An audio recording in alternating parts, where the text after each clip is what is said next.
In 2019, the Clarion Herald hosted a pilgrimage to the shrines of France.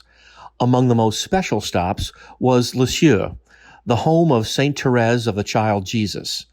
Therese was born in 1873 and died in 1897 at the age of 24. During a serious illness as a 10-year-old, Therese had a graced encounter with the Blessed Mother, whom she remembered as beautiful and smiling.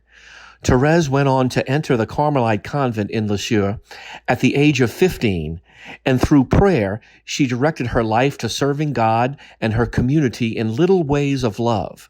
She died of tuberculosis at the age of 24, but her little way had become so important in uncovering a path to Christ that she was beatified in 1923 and canonized in 1925.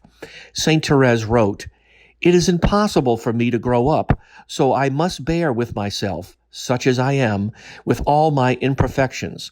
But I want to seek out a means of going to heaven by a little way, a way that is very straight, very short, and totally new."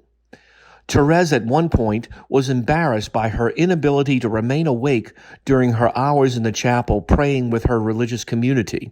She ultimately came to the conclusion that just as parents love their children as much while asleep as awake, so God loved her, even though she often slept during the time for prayers. Her feast day is October 1st. Her parents, Marie and Louis Martin, were canonized on October 18th, 2015. They are the first married couple ever to be lifted to sainthood. Their 5 daughters all became nuns.